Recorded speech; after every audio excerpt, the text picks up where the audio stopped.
WayneBreezie, this that 9 Mo's Nose, Peachy, Fit a Dog. It's about that time, everybody turn your TVs on. The Mo's Nose, Peachy, Breezy, and Fit a Dog. They keep it nitty gritty when they bring you 9 to talk. We two gorilla, silverback, nah, silver You know it's hoes. busting the discussion cause we get it in.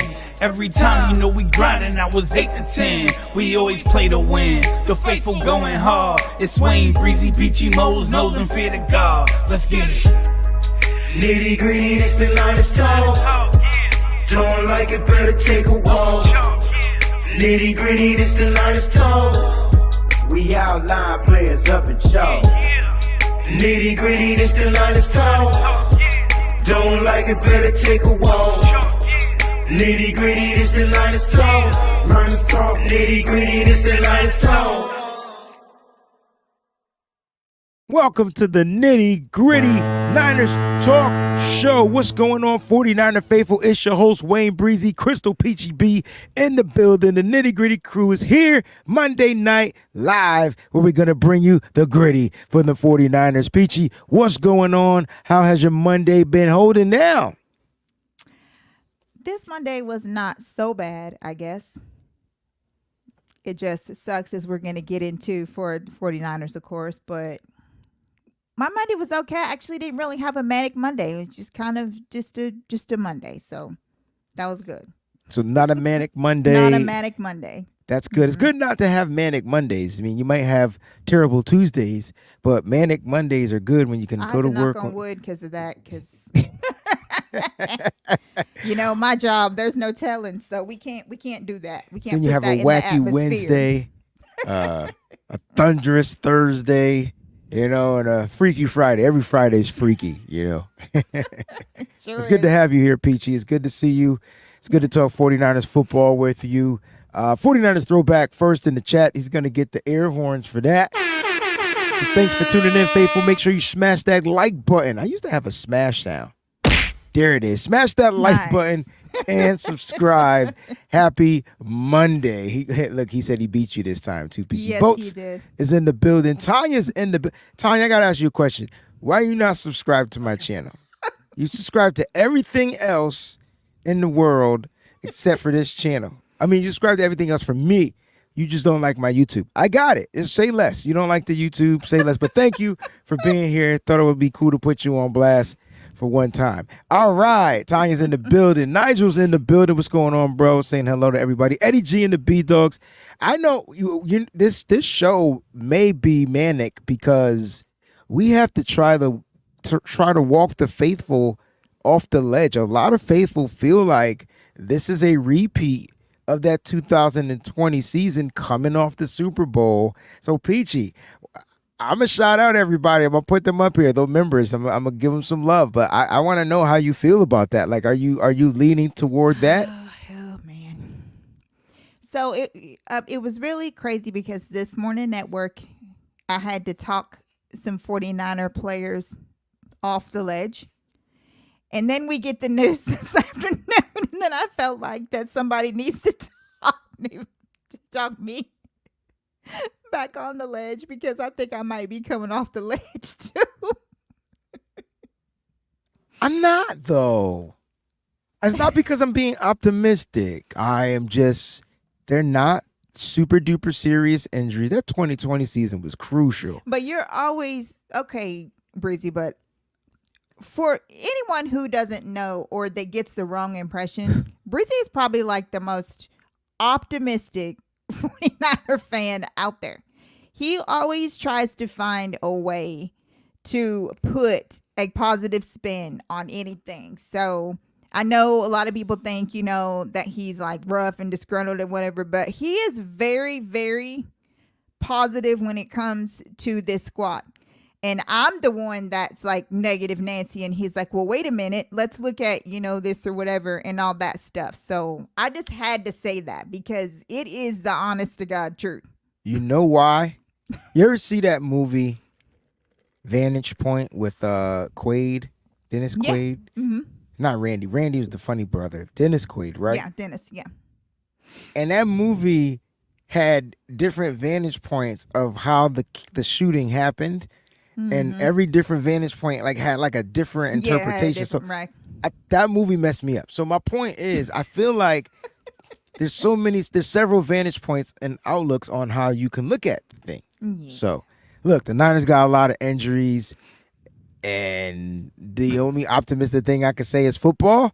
And the second optimistic thing I could say is next man up. I mean, that's why you draft players. That's why you hope players are developed, and some players got to come in quicker and play quicker and develop quicker. When you go back to last season when Talanoa Hufanga went down, Peachy, we all held our breath. We all shook our head, but we knew we drafted Jair Brown, a safety, to come in here. We knew that, right? But we didn't know what he was going to be.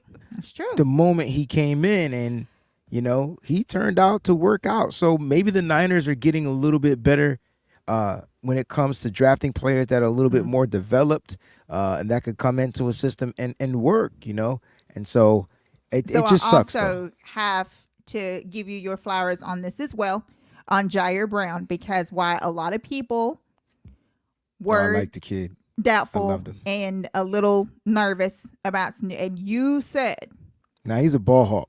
That I knew, and that he was going to be. So props to you for that, because there was a lot of people that were not on that, and you were. So I appreciate the props.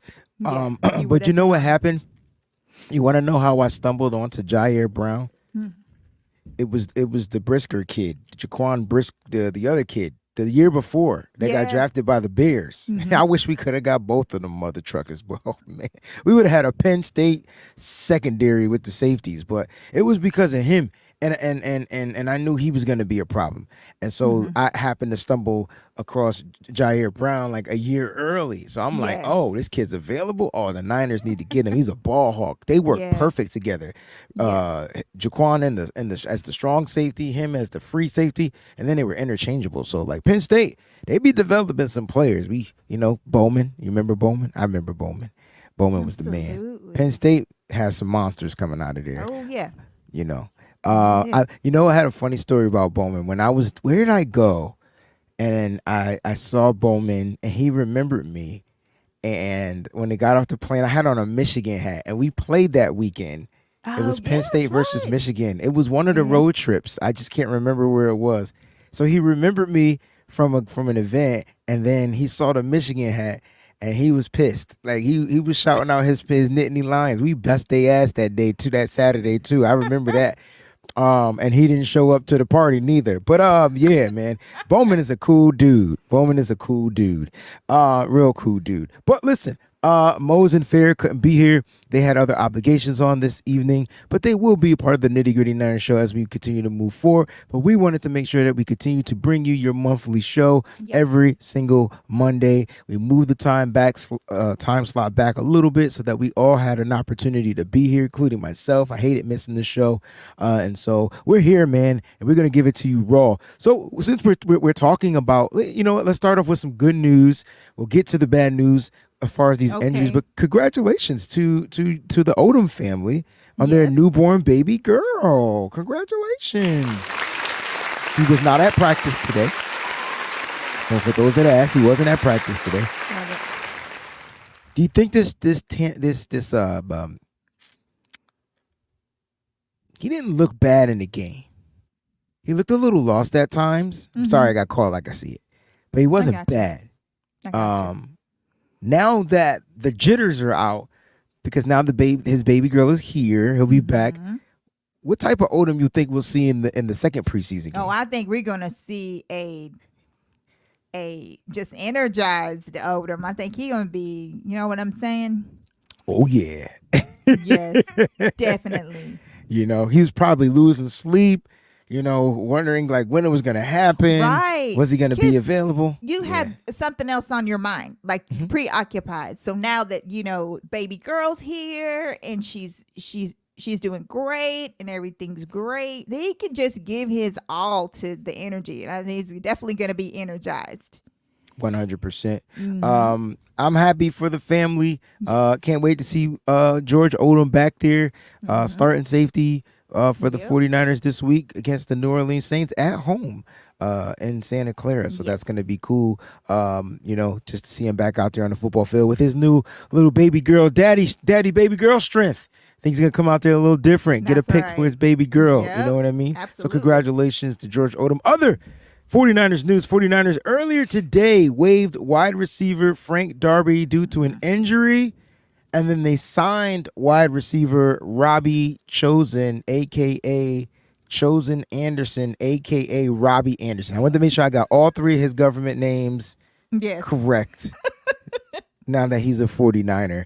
Let's start with Frank Darby. Peachy, Frank Darby, I thought he played pretty daggone solid in the preseason game, but they said an injury.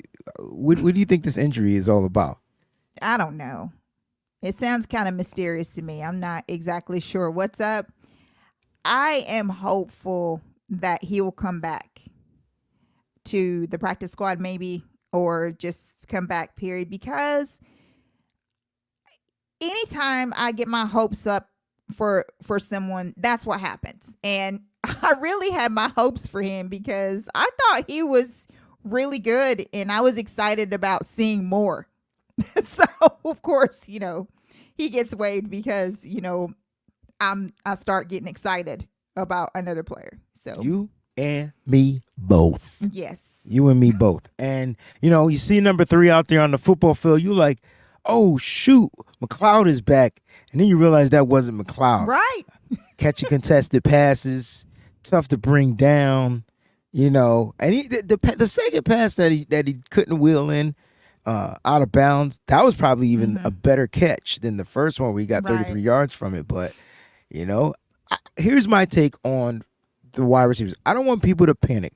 Now, I'm going to put this out there, and, it's not going to make sense because they brought in Robbie Chosen. But, the Frank Darby release, they got rid of one Arizona State Sun Devil, maybe to welcome back the other Arizona State Sun Devil. Maybe they can't have two Arizona State Sun Devils because even though Ricky Pearsall did go there first, he ended in Florida, so he doesn't count.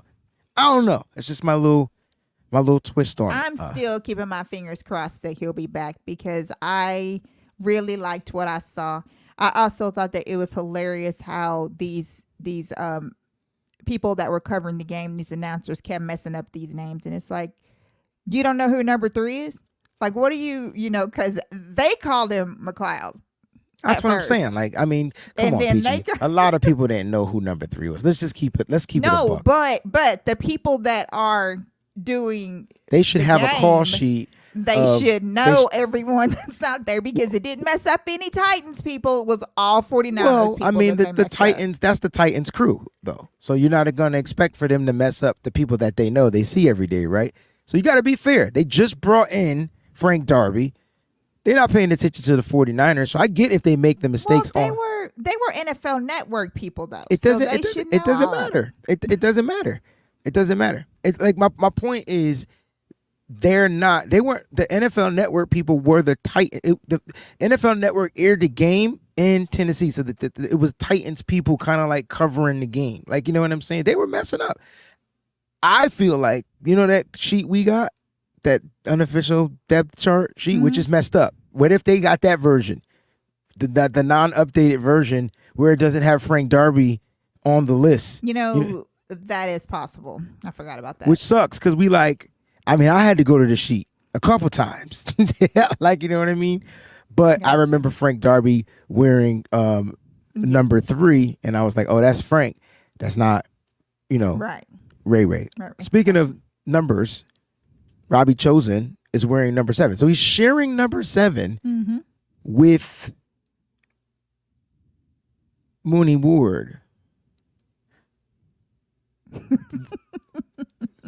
Do you okay, I gotta ask you a question. Do you think it's because they couldn't get the 3 jerseys ready quick enough with the unstitching the names and putting a new name on it? Probably, because I would say that he's not going to remain 7 if he remains on this team at all, Because my thing is, I'm not even sure that he's even going to remain on this team. So maybe But you were that's sure that Frank Darby was going to remain on this team before the game? I didn't say that he would. I would like if he did, but I don't know whether he was going, what the 49ers plan was, but my plan would be to leave him on this team. What I'm thinking is they're only going to go with 2 vets, older vets. Yeah. So I don't know how many older vets they're going to invest on the practice squad, because I believe you can have 7 veterans that have accrued enough seasons. Right. You know what I'm saying? Yeah. To be on the practice squad. So you can have 7 vets, and then you can do 10 of the other players, right? And so do you think 2 receivers will take up 2 of the 7 spots? I mean, because when I look at the wide receivers roster, I don't know. Shout out to Chris Conley, too. The first time I felt like I ever heard him speak, and the dude sound like the dude that played Big Brother Almighty on School Days. Right. Can't think of his name. Giancarlo. Giancarlo. Him. He sounds just Esposito, like him. whatever. The last. Thought name I was watching a film. Esposito. Yeah. Thought I was watching a film for a second. I'm saying to myself, man. And he sounds like he really loves it here. Yes. But it's going to be really hard to crack that next roster spot. But the good thing is there's no Danny Gray right now. There's no this. There's no that. But Trent Taylor is a vet. 7 years. Going into year 8. Yep. It's going to be interesting. I'm just saying, I don't know. Do you take Trent Taylor? Do you take Chris Conley? And then do you take one of these guys that we're talking about? No, I think Trent Taylor's a given. I mean. Really? Kyle sound like Christmas time when Trent Taylor was back here. That boy lit up like the house from National Lampoon's Christmas Vacation. He's a given. You know what I'm saying? So yeah. Terradome, what up, baby? Giancarlo Esposito. His story is so dope too, like how he got into acting. So look, I think the Niners, I would like to see. I always wanted to see Robbie chosen in this offense. That was a guy. Remember where did he start off at? Help me out. It wasn't the Panthers, right? Was it the Jets? The Jets, right? I can't remember. I want to say it was the Jets, then the Panthers, and then I want to say that he started out with the Jets, if I'm not mistaken. I want to say it was the Jets too, but he always had the ability to make a big play down the field. And that's what I like about him.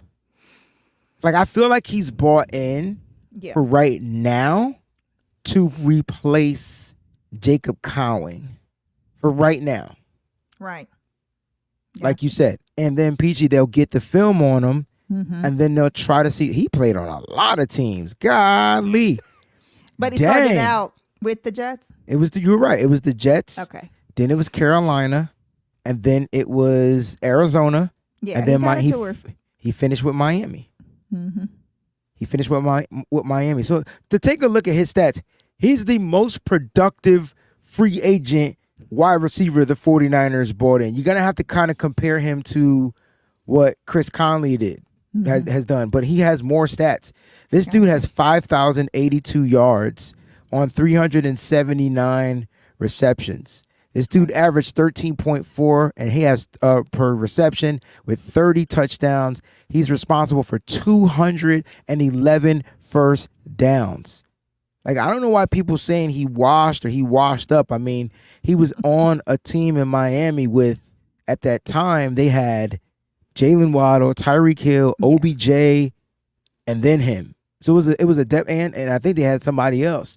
And then even on that Arizona team, he only played in 10 games, so there's a possibility. I literally forgot that Miami had OBJ.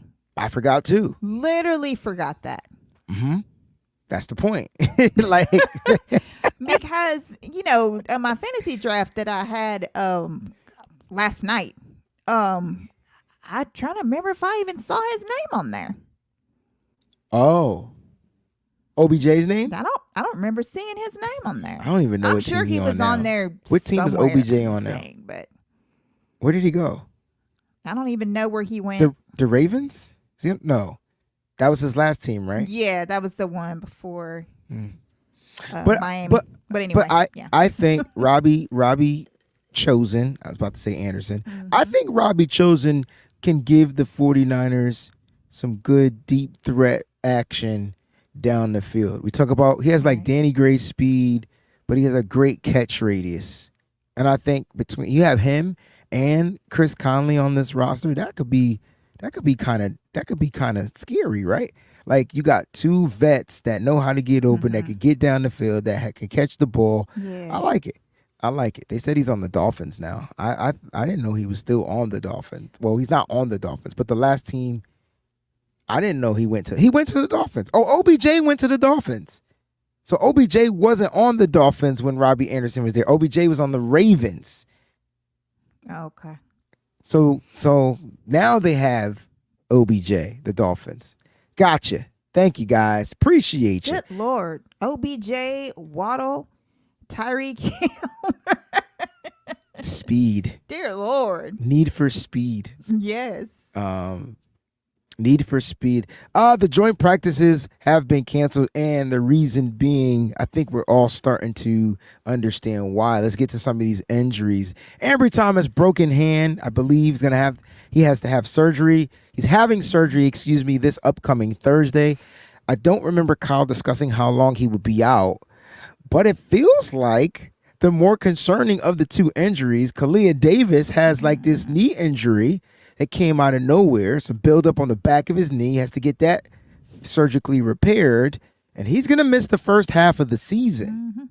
Now, they did ask Kyle Shanahan about placing him on the IR, but in order for him to do this, Shanahan's going to have to manipulate, right?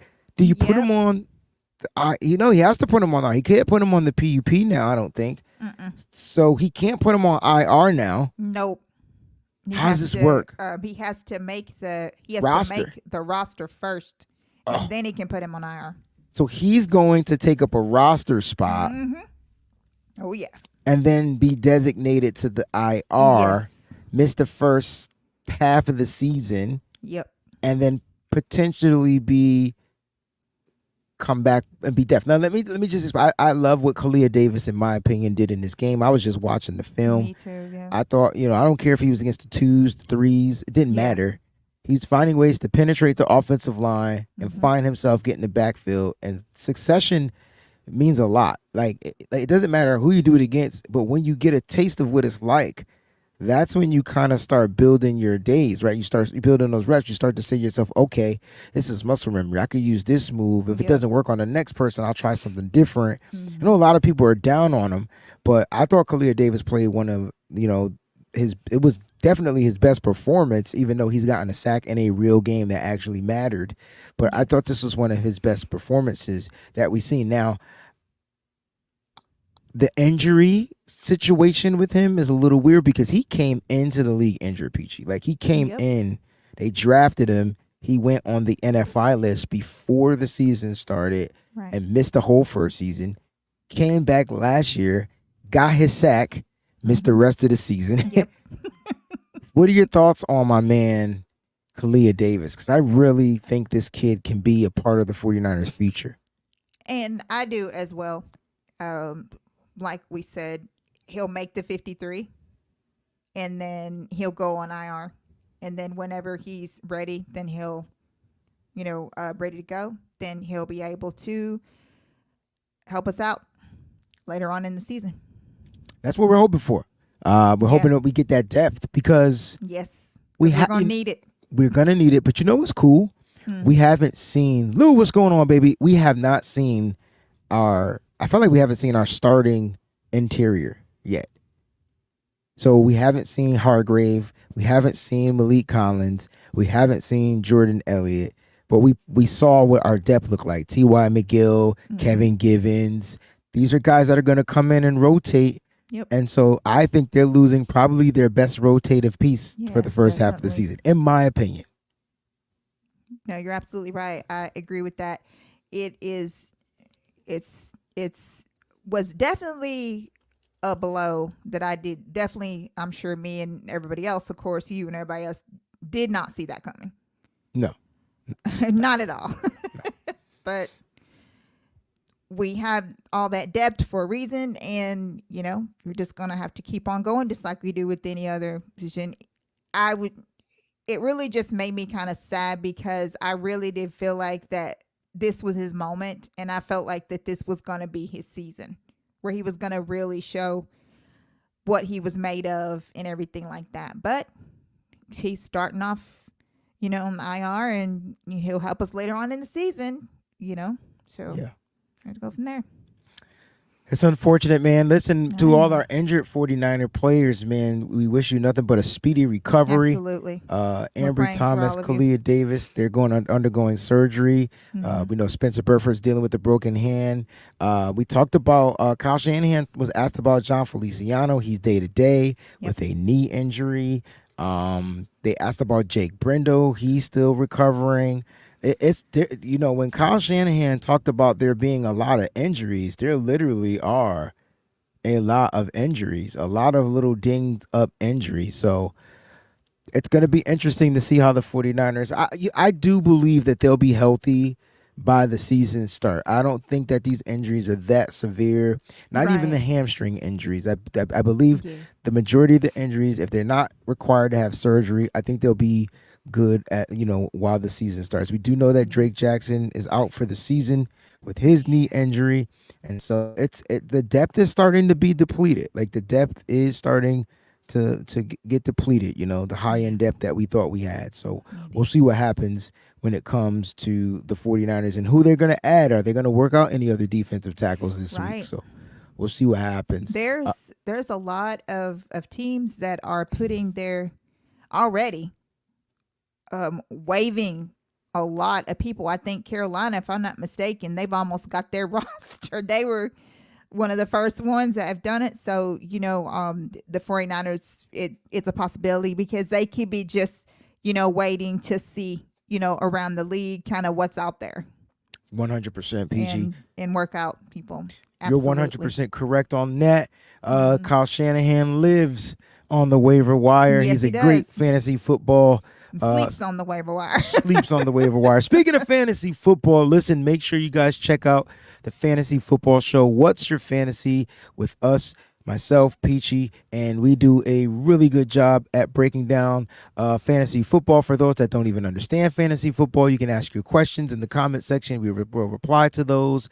And check it out. Check out the first episode. We covered the wide receivers. This week we'll be doing our running backs. So make sure you guys check out What's Your Fantasy is right here on the channel. Look for the playlist that says What's Your Fantasy. You can check out the new episode right now. All right. So practice report per Nick Wagner. Okay, so the 49ers, a lot of players, a few players didn't show up to practice. We talked about Ambry Thomas being out with a hand injury. Braden Willis, tight end Braden Willis, didn't practice. George Odom, we talked about why he wasn't there. Offensive lineman Ben Barch and Kalia Davis, now we know why he didn't practice. Fred Warner was dealing with a foot injury but was back on the field. Thank goodness. So Fred Warner was there. This was a non-padded practice, ladies and gents, non-padded practice. So they didn't go super duper hard, but we do have the observations for this week. So we'll go through them very quickly per Nick Wagner.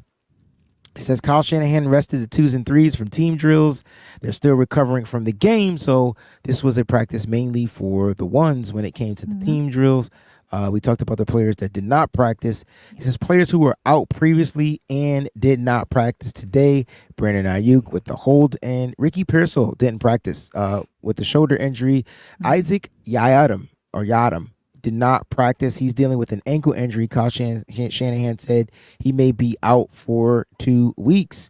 All right. Running back Christian McCaffrey with the calf strain. Kyle Shanahan already shut him down for the preseason. Elijah Mitchell with the hamstring. Patrick Taylor, running back, Isaac Guerrero, hamstrings. Offensive lineman John Feliciano, knee. Spencer Burford, hand. And offensive lineman San Okwayenu. I think I said it right. All right. So those are the guys that were there but didn't practice as well. He says Shanahan expects him to be back in a week or so. Feliciano's more week to week. He says players who were back at practice after missing recently: Demetrius Flanagan-Fowles, Jordan Elliott, Darrell Luter Jr., Danny Gray with a blue no-contact jersey. Jacob Cowing returned last week and was on the field again today. He says there's still lengthy players missing, and that didn't include Trent Williams, who is on the list to not report. All right, he's on that list. Let's see. Because of the canceled joint practices, and we wanted to talk about the joint practices because Kyle Shanahan canceled the joint practices. He kind of explained why. And, what are your thoughts on the joint practices being canceled before I read some more from our Nick Wagner? I felt that I just felt like it was a big surprise because Kyle was just talking about how he values the joint practices and what he can learn in those and everything like that. So for it to be canceled, because of all the injuries and everything that we have going on was quite a shock. I'm sure that Kyle, being human, was not happy about that in a way because he tends to learn a lot about the other team whenever he's, in the joint practices and, just kind of just likes them a whole lot.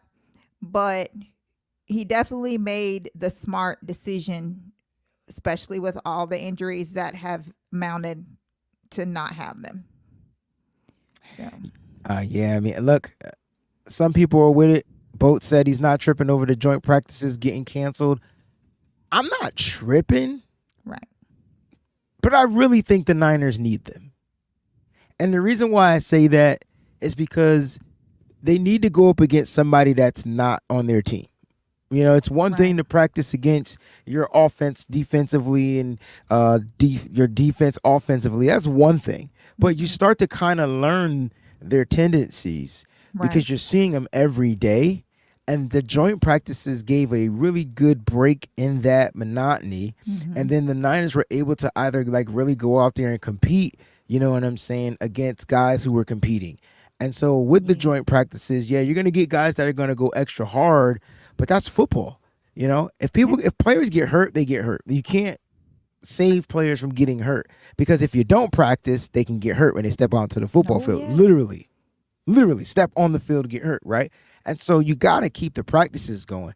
So I don't know if the Niners have plenty of bodies. I just don't know why they chose not to go with the practices. Dink and Dunk content creator put this up there. This is funny to me. He says we're gonna have to play both ways like in high school.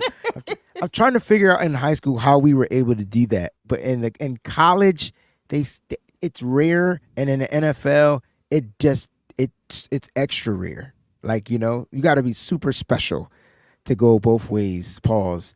And in the NFL, I know you didn't play football, PG, but I don't know if you remember, in high school, if you were a star athlete, you played offense and defense. Yes.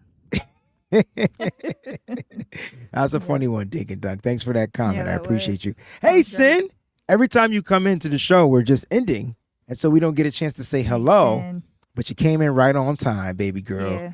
Hey. All right. So Nick Wagner said because of the canceled joint practices, Shanahan said there's a chance the number one offense will play some against the Saints on Sunday. Generally, Shanahan prefers to give them more reps in joint practice, but since those aren't happening, they could shift things, still to be determined, or whatnot. Now, Diamador Lenore was a little not upset or angry, but disappointed. He really wanted the joint practices. He said that in today's presser. He was really looking forward to them. He's tired of. He wants to hit somebody else. He wants to hit somebody that's not on his team. Right. He wants to unleash the beast. So yes, I feel like a lot of players feel that way, Peachy. Absolutely. That's exactly what I was going to say. I feel like that there's a lot of players that are disappointed because they're not having the joint practices. As also with the Saints. I'm sure that the Saints players are disappointed too because I'm sure that they want to do the same thing that the 49ers wanted to do. They wanted to go against somebody else besides their team and really show what they got. Because think about it. When you have these joint practices, you go out there and you hit harder than you would hit your players, which is why you have these fights and everything that's been breaking out, because they're out there trying to take people's heads off and stuff like that. And Kyle even said that about Mustafa, how that he was just so happy to be able to hit somebody the way he wanted to, like when he put the smackdown on the Titans player. That running back, Hassan, somebody, whatever his name is. It ain't Derrick Henry. We knew that. So that would have been one of those, so I know that a lot of the 49er players are probably disappointed. One, because the vets that have been here for a long time, we have joint practices every single preseason. So, yeah, but it is what it is. It is what it is. The joint practices are officially canceled, and we play the Saints this week. Back to the practice report, though. Brock Purdy, tight end, George Kittle, they were on the same page. Purdy targeted Kittle 8 times and completed 6 of those passes for, I say, sizable gains of 10 yards. They missed only on a high throw that Kittle caught but couldn't get both feet inbounds. And he had Travarius Mooney-Ward nudging him out of bounds. Lenore closed the practice with a leaping interception on a deep ball for Cowing. So Cowing's out there. Danny Gray's out there as well. It was a bit underthrown, but much more of a good play by Lenore. So he ended the practice on an interception on Brock Purdy. He says the Niners clearly tried to work Cowing, who has been out for a while, into the offense with some opportunities. They moved him around a lot and attempted to get him the ball in space a couple of times. He did have a drop on a catchable pass from Purdy. However, without pass, there's not much to take. Purdy hit wide receiver Deebo Samuel a couple times on end breakers. Purdy finished 9 for 16, and he missed an overthrown ball to Jawan Jennings and Danny Gray and the one to George Kittle for 3 of his 6 incompletions. All right, and so in the safety spot, they had the undrafted kid, Jalen Mahoney, playing next to Jair Brown today. The linebackers were Flanagan Fowles with Warner and Devondre Campbell. So that's interesting because I liked what I saw from D. Winters. But Flanagan Fowles is back, and I wonder if he's going to be starting in that nickel, starting in the base defense. What do you think? That's a possibility. I am glad that DFF is back, though. Really? Mm-hmm. I need to know why. You can't say you're glad and then you can't say like why are you glad? Like, I think that he gets a bad rap. There's a lot of people that are not. At least a couple of people. Let me say a couple of people that would prefer DFF to be off this team, and he can't believe that he's still on it. But really, okay, yeah, okay. I think that he does. That he will be great at that position. But I do love D. Winters, and I do love what he's going to bring to this team too. But like I said, there's just more depth. There's just depth everywhere on those defensive positions that are just real important to have, especially because we see what's going on now. So definitely good to have depth. So the more the merrier. So while people are trying to wish that DFF was gone, you might not be saying that. That's true. That's true. That's true fact. That's true story right there. Listen, I don't wish that he was gone. I just don't wish he plays linebacker. So there's a difference, right? So I think DFF adds great value, especially on special teams. There's some players that makes the 49ers special teams better. And DFF and George Odom are 2 of those players. And so when they're in that starting lineup and they're not necessarily used on special teams, the special teams is lack. Now the special team starts to lack. And so I don't think DFF, is great at the linebacking spot. I think every now and then he'll make a great play, but because that's not his natural position, remember he was a safety converted into a linebacker. And because it's not his natural position, I think he still struggles there. But there are times where he makes great plays. He's a really good tackler. So there's intangibles that he has. But I feel the same way about George Odom. I feel like there are times out there on the field where they're just a little lost in space, right? And so it's because they just don't have the reps at the position like like most players do, right? And Right. so like they're trying to get acclimated to the position. So if he's out there, he was with the starting unit. It wasn't D Winters. So that's just something to keep your eyes Yeah. on. I'm not Sorry, saying that Callie. he's going to start over D Winters, but it's just something to keep your eyes on. Right. But Devondre Campbell and Fred Warner were back there. People ask, where was Darrell Luter Jr.? It says in the nickel. The Niners got to look at Luter Jr. outside with cornerback opposite Ward. Lenore was in the slot. So when they went nickel, Lenore went down to the slot. Darrell Luter Jr. was the outside corner. Just want to put that out there. He says, don't make too much of that, though, because Yiadam is out and Renardo Green Right. played a lot on Sunday. Remember, the 2s and 3s that played a lot on Saturday didn't have to practice. They were kind of out of, they didn't do the team drills, excuse me. They showed up to practice, but they didn't do the team drills, the 11 on 11s. All right, so that was today's practice report per Nick Wagner.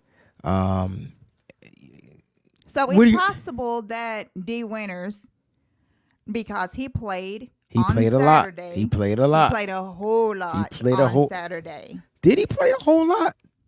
Nah. Yeah. He played enough. Hold on. You know what, Peachy? Why I gotta ask? Why be asking when I could just go look it Okay. up, see how many snaps he took? But so I do agree that I would rather see Winters in that position. I do agree with that. I'm just saying that it just seems like that the new defensive coordinator and everything just has maybe some different ideas. So don't be surprised if he's shaking up these positions, trying to just see what fits. It doesn't mean that that's where he's going to be. It just means that that's, you know what I'm saying? But it could be because Winters played and that's why. So maybe when they do the regular practice or whatever, that Winters will be in that spot. And then It's a good DFF will be on special teams, just like, Listen, I'm just saying. and I'm not disagreeing with you, but according to PFF, he played 36 snaps in the game. All right, so he played 36 snaps. I think the obviously the most was 50 on defense. So Rock Yassin played the most. Well, no, 51. Robert Bill Jr. played every snap. No, 61. Renardo Green. So there was a total of 71 defensive snaps, and Renardo Green played the majority of them. That's why he wasn't practicing today. So D. Winters played maybe half of those, right? Right. Okay. Now, he was the lowest graded defender per PFF with a 28.8 grade. All right. So why? The question has to be why. This is how they graded him. He had a tackle. Okay. He had 3 assisted tackles, which gave him 4 tackles. Okay. But he also had 2 missed tackles. And then he had 1 stop, so he had 1 tackle for loss. And then the issue with him was he was targeted 4 times, and he gave up all of the targets. When they put the linebackers into to pass coverage, and they give them all up, man, your grade's gonna be low. So it's not that he played bad, but he did whiff on some plays. He missed a couple of tackles, and he gave up 100% completion percentage. And I think that right there is what hurt him. So That's why. Okay. that's why I'm not saying D. Winters has to improve, but I don't know if DFF is going to be that much better. But you're hoping the veteran will put out better production. I would hope so. You would hope. You would hope. But Yeah, you never I would know. hope, but You never know. But you're right. You never know. You're absolutely right about that. But you're hoping the veteran and DFF is able to put out a little bit better production. And we won't know until they play the Saints and DFF plays. If he's healthy, he plays. Right. Other than that, D. Winters, even though he had some big hits in the game, I didn't pay attention to his coverage. When I finish watching him on the defensive film, I'm going to see, was he too far off? Like what was it? Like, I mean, he's probably covering a running back, but there's times they might have put him. He was playing in if he was out there in the nickel defense, he had to cover whoever, wide receiver, whatever. And we've seen Fred Warner be able to do that, but that doesn't mean every other linebacker can do that. Like Exactly. it's rare. And even Fred Warner gives up catches. Like that's Yes, he why does. Fred Warner's never. Well, you know what? It makes sense per PFF, and that's why Peachy Fred Warner's grade is really like high all the time. It's because he has to drop back in coverage. Right. He's not just playing linebackers. It's like a different football for these linebackers. Right. When they cover. If he was just straight up linebacker, Fred be a top graded linebacker every single week. But he's still the highest graded linebacker in PFF, which is so weird. Like, And he's still the best linebacker in the National Football League. without a mother freaking doubt. You heard? Without a doubt. Okay? Without a doubt. All right. So that was that practice report. We're going to get to the gist of our show. So we're going to pick a player. Okay? Now, in the chat, you guys can participate, but I definitely want to get Peachy's player and take based off of this game. Okay? So, Peachy, if you had to pick one player from this game, who would be on the bubble? If you had to pick one player from this game, who would be on the bubble? I will do my best while you speak because I know people in the chat are going to put their own players out there. But Peachy, go. Who is on the bubble? Let me remind you one more time what Breezie said in case you didn't hear what he said. From this first preseason game. That's it. So I'm about to have a lot of enemies, but that's fine with me though. Cody Schrader. Ooh. Oh, you got to explain. I mean, because right now it's crickets. It's crickets. I know it's crickets. Sorry. Okay. So Cody did not flash for me at all. They seem to have issues hitting the holes. He had 6 carries for 5 yards. Again, 6 carries for 5 yards. So I got 5 carries for 6 yards, but sorry, I might have got it backwards, which would makes that worse.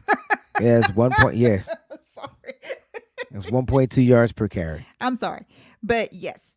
So I felt like that he couldn't seem to carry out any kind of like a full stride run.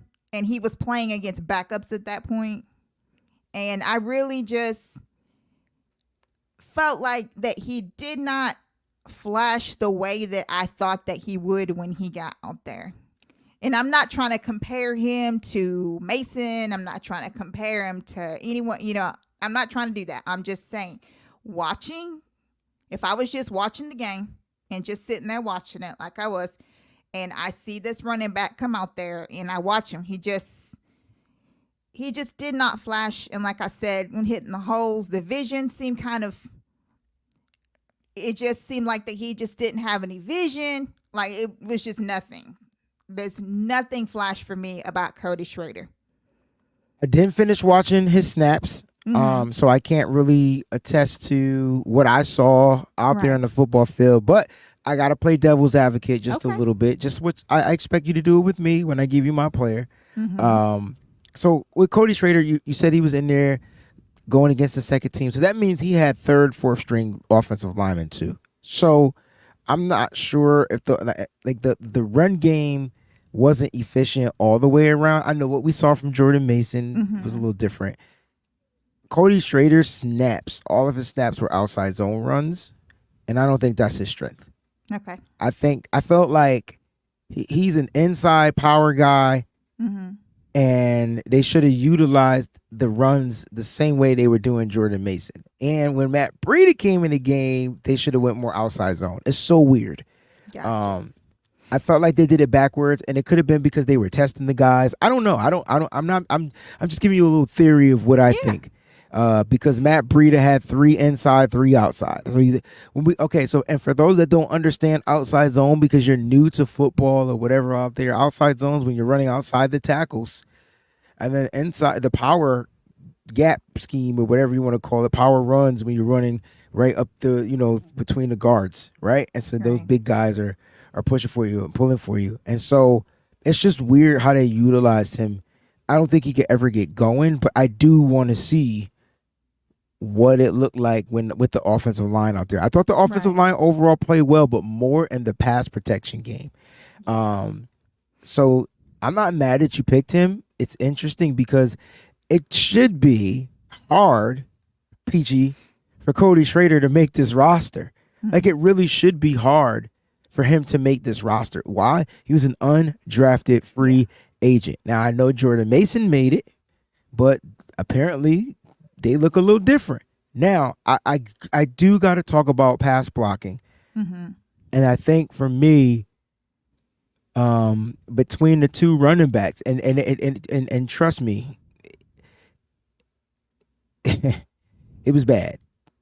So they had 3 running backs that played in this game. Cody Schrader actually graded the highest in pass protection. He gave up a hurry, which would be his one pressure that he gave up. So he gave up a quarterback hurry. Matt Breida, it says he didn't give up anything, and that's bullcrap because I watched him get ran over. But maybe there was no pressure. I don't know. So they didn't credit him with the pressure. And then it was Jordan Mason. So 14, 15, 16 were the running backs when it came to pass blocking grades.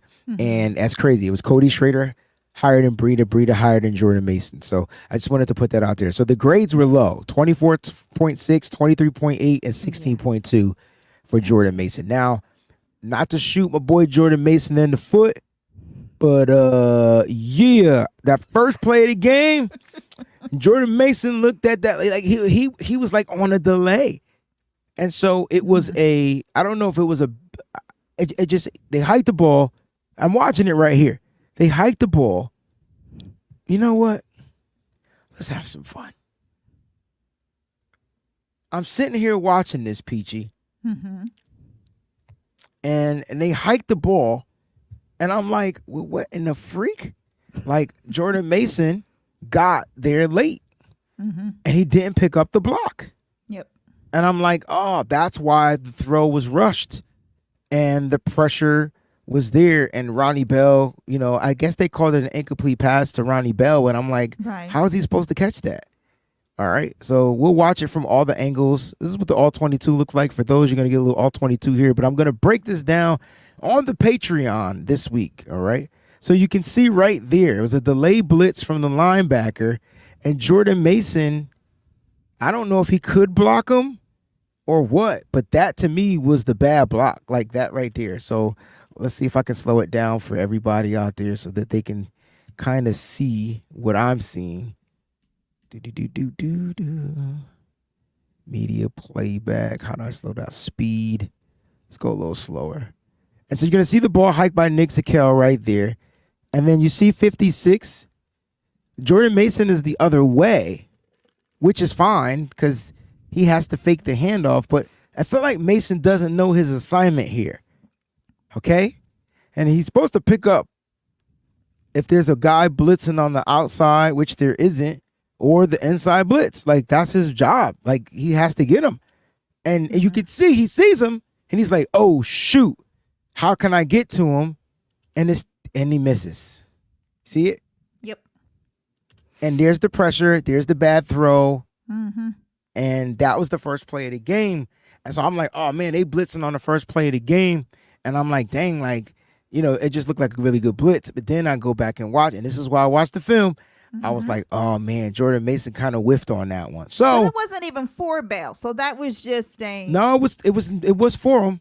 Anytime it's a pass going to the receiver, it's for them. So it was going to Bell. Okay, it was going. That's who was being targeted on that play. Jedi says he's a monster runner. Absolutely. Oh, yeah. But you got to be able to block, because if defenses know you can't pass pro, they're going to start to say, oh, they got to run the ball. Let's stack the box. And then it's like wear and tearing on Jordan Mason. As strong as Jordan Mason is, he couldn't get into the end zone without my man Dominic Big Pun Purdy taking him and putting him into the end zone, right? Exactly. Because he had 8 people on him. So, yeah, he's strong, no doubt. But he's a great running back when it comes to running the ball. Yes. I would like to see him when it comes to pass catching, but I also need to see pass pro. Right. And I'm sorry, Peachy, if that is pass pro, and he's missing those assignments, he's going to get Brock Purdy. Do you get what I'm saying? And that's why Kyle Shanahan is a little skeptical, or that's why Bobby Turner is like, Nah. Now, as far as closing is different because now we know that we're going to run the ball. But when it Yes. comes to pass pro, Niners like to throw. They like to get the ball out quick. So that's just a little tidbit on what I would do on the Patreon for those that are like, why should I join the Patreon? I'm going to be breaking stuff down like that on the offense and the defensive side. So check it out, man. Patreon.com/the WayneBreezie is in the chat. You click on the link, you could join. There are 2 tiers up there. Make sure you get the biggest tier because you'll get all this. All right, you'll get all this. All right, And he so will be doing this all season long. Thank you so much. Thank you so much. So, look, the running backs still need work. Everybody's not Christian McCaffrey. And you know what, PG? As much as we hate that Elijah Mitchell is, gets injured so much, that's why I think Kyle goes with him because his pass pro is like superb. I agree. He's not missing. He's not missing the blitz. Like, you know what I mean? So big pun. Look, Kylie says, I'll tell you who gave up 0 pressures. Pooney. So Pooney and Jarrett Kingston gave up 0 pressures. Yes. How about that?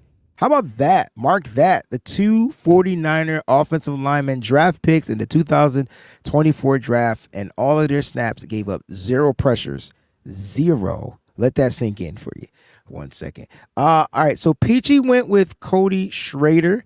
I want to know how you guys feel about that. I'm going to go with my dog from Michigan. And I know he got injured and it's okay, but what I see from Ambry Thomas is that it's not clicking. And just like Jordan Mason can't pass pro, I feel like Ambry Thomas struggles in coverage. He struggles to read the route, and he struggles when it comes to reacting to the route. And I love Ambry, but for some reason, like it's not clicking for him. So I got Ambry Thomas on the bubble as of right now. Now I know he's injured, so technically it won't be a bubble. We got to figure out what Kyle's gonna do, how he's gonna finesse the injury. So far, it's up in the air. Like I said, but if Kyle feels like he's better as an asset on the team because he's going to come back from a broken forearm or hand, then I feel like Kyle will allow him to make the roster, put him on IR, and what. So I just don't see Kyle cutting Ambry Thomas, but I feel like Kyle Shanahan should cut Ambry Thomas. Now, to be fair to Ambry, y'all say he not a number 1 quarterback, right? Y'all say he not a number 1. Okay, cool. That's fair. But I don't know, man. He's struggling out there, and I don't get it. I don't get why he's struggling. It's just like he had to cover the wide receiver Mason Kinsey and then Julius Chestnut. He gave up both catches. Ambry was only targeted 2 times. He gave up both catches for 48 yards. He gave up the long, if I'm not mistaken, the yak play to Julius Chestnut, the running back. You know what I'm saying? And so, Ambry, I don't know when he broke his arm. I don't know. I can't tell you, but Ambry's struggling when it comes to knowing what to do when the ball is hiked, and that's a problem. And you can't have that. He was 14th in coverage grades with a 35.8. What hurt Ambry Thomas the most was the defensive holding play, where he held on that stop, and they scored a touchdown on the next play. So that really hurt Ambry. Ambry gets penalties, and he's got to figure it out, man. He's got to figure it out. The Niners had 3 defensive penalties in the game. Rocky Sin had 1. Ambry Thomas and Tracy Walker the third, the strong safety. So I got Ambry on the bubble. I don't know anybody who's going to disagree with me. You know what I'm saying? The only thing that I was going to add to that was we don't know, just like you said, when Ambry got hurt. I know it was we do know that it was before the half, because at the half he was carted into the locker room. Exactly. Yeah. Yes. So that we do know. But we don't know like exactly when he was. What if one of those, like, he was hurt? He might have got hurt on that kickoff. Players right, because players, that happens all the time. Yeah, like he might have got hurt on the kickoff. Right. Because he dove at the returner and missed. Yes. And he could have broke his arm or whatever he broke right then and there on that play. You know what, Breezie, you're probably right. That's probably when it was right there. Yeah. And so I can see that. Now listen, Kylie says, I know that's your boy. It's time to let it go. Listen, I have zero problems. Look, I'm all about the team. I don't care what school they went to. They wear red and gold. Yeah, I do support my Michigan guys. But if they're not cutting it, then they need to be getting cut. Like, that's the bottom line. Breezie's the first one that will say if it's out there, it's out there, whatever. But now he said I don't know if Crow is saying he got hurt tackling turf. So I know you're being funny, but that play what happened because Jalen Graham missed the tackle. He over pursued, missed the tackle. When Ambry tried to get him on the cutback, he dove, got blocked out of the tackle. Samuel Womack got blocked out of the tackle too, coming from behind. But then Samuel Womack didn't hit the ground, so he was able to recover, chase him down on an angle. I don't have the all-22 for the special teams where we would watch it so you can see. So that's what I got. But listen, Ambry Thomas, he unfortunately he's not going to be anything to do to help his case. You know what I'm saying? And 49ers throwback says Wayne just wish Ambry was the guy, but he's not realized. I wish everybody's the guy when they come in, but some guys just don't fit. Right. Like I'm a testament to stuff. Like some players don't fit certain schemes. Yeah. I don't think Ambry Thomas just fits this scheme. Right. I think if he goes to a team that plays a little bit more physical, more press coverage. Notice Ambry struggles every time he plays off the ball. Yep. Every time he's stepping back 7 yards, 5 yards, because one, he doesn't want to get beat deep, but he has the speed to recover, so it doesn't make sense. It's the double moves that beat him, and then he's a pretty good tackler. Just in this game, he wasn't great. He was not great. But in his defense, though, I will say one more thing: the whole freaking team, like the whole freaking defense, was. Oh, thank you for bringing that up. You're awesome. Playing to not, you know what I'm saying? They act like every single ball was going to be in the end zone. It was ridiculous. Peachy, I know you're not looking this up, but I got to ask you, over or under missed tackles 15? But it was over. They had 6. Nope, they only had 13 missed tackles. 13? Well, it seemed like more than that. It did seem like more than that. I'm not counting stuff on special teams, though. This is just defense. No. I'm talking about, Yep. Wow, it seemed more than that. Tatum Bethune had a missed tackle. Rock Yassin had a missed tackle. Jalen Graham had a missed tackle. Jair Brown had a missed tackle. Ezekiel Turner and Taylor Hawkins both had 2 missed tackles. Curtis Robinson had 1. Tracy Walker III had 1. Ambry Thomas had 1. And D. Winters had 2 missed tackles. There's your missed tackles. 13. Wow. It seemed like it was 20, right? It did. It seemed like it was more than 15. It seemed like it was 20. Lord. It seemed like it was 20. I'm not going front. Peachy, how are you feeling after the first preseason game? I wanted to get your thoughts on final thoughts. Like, how are you feeling after the first preseason game, and what are you looking forward to in this upcoming game against the Saints? I actually feel pretty good after this preseason game. I was excited about Purdy. I was dying to see what he looked like in an actual game, and I was very, very impressed with him.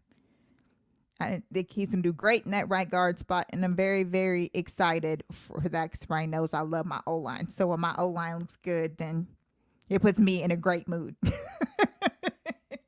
So what I'm looking forward to in this one is seeing the starters, because I'm so excited about seeing the starters. Now that I kind of see our bench, our depth, I'm a little more optimistic than I thought that I would be. They played a lot better than I, with them being, especially the ones like on third string, way down there. 49ers are deep, which is what you want. you definitely want to have that depth. So I was very, very happy about that. But I'm excited to see Brock out there. I'm real excited, rocking the guys out there to see what we look like. So I'm hoping that's what we get. I hope so. I'm with you. But, I'm just as excited as you are, just as excited as the faithful. I would like to see a series. It doesn't have, they don't have to overdo it. Right. I still want to see the depth.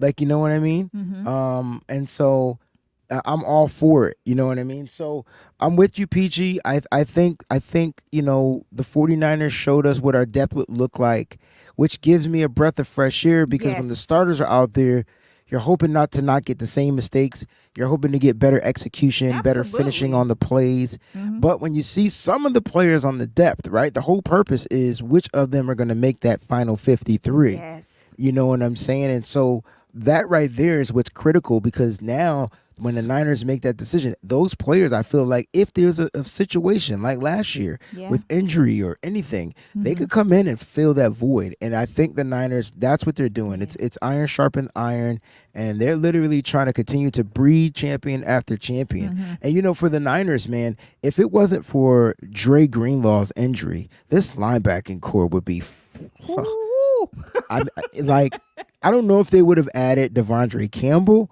but even if they did, you have 3 veterans there where you can still allow the rookies, in my opinion, to develop at their own pace. Now, I'm hoping D. Winters is the guy, but I think Campbell is going to be Campbell is the reason why I think the linebacking core doesn't take a big dip.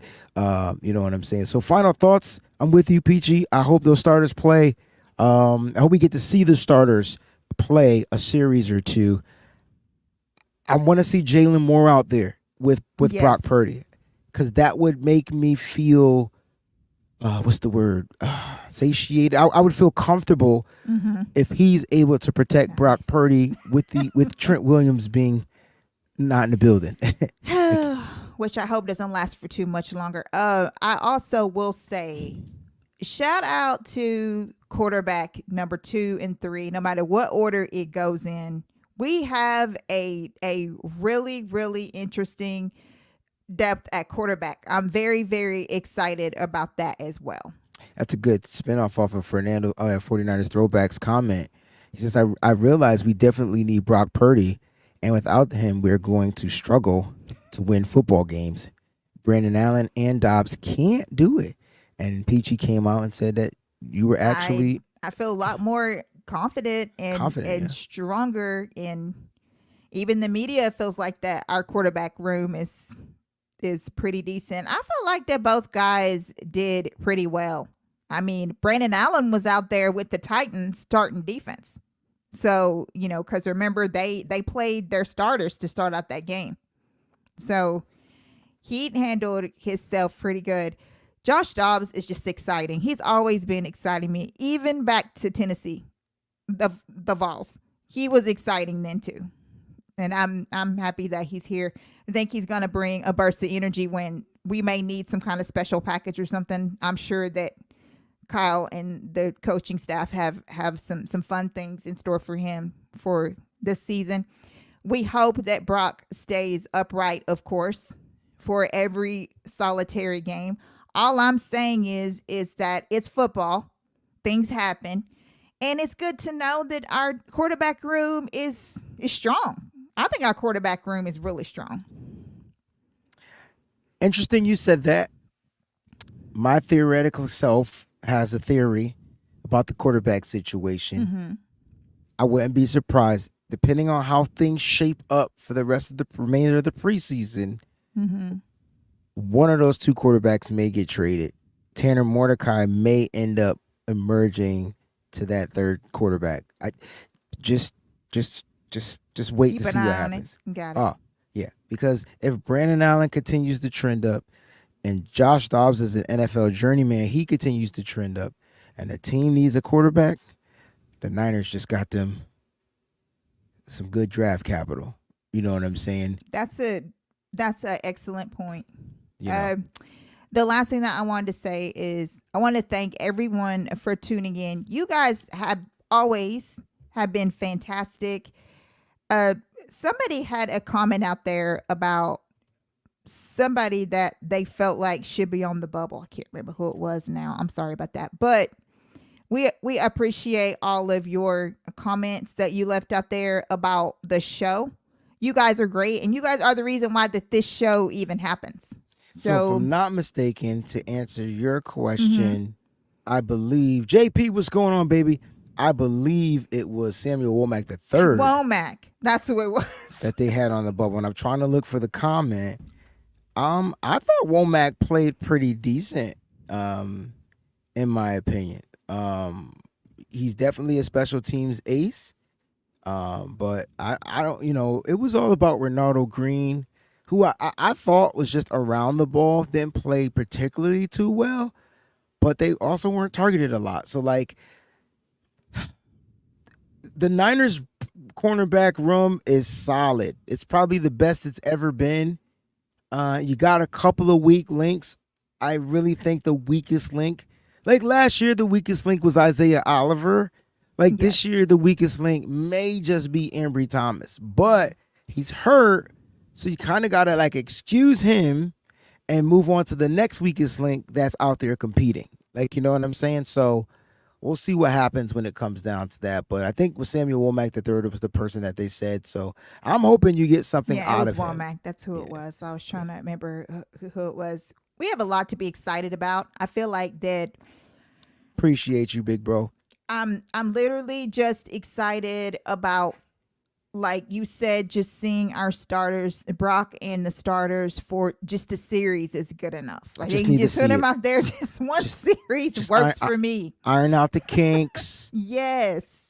And so, you know what?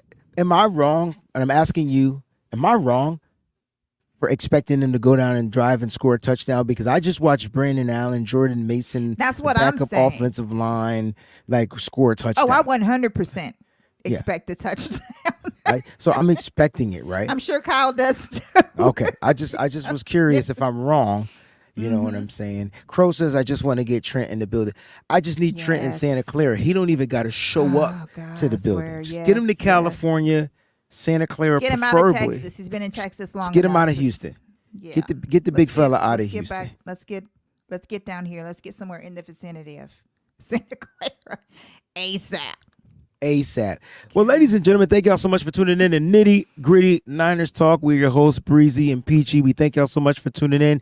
If you're new to the stream, don't forget to click on that subscribe button. Make sure you subscribe to the channel. Got plenty of content for all types of football fans and 49er fans. Obviously, that's what we cater to.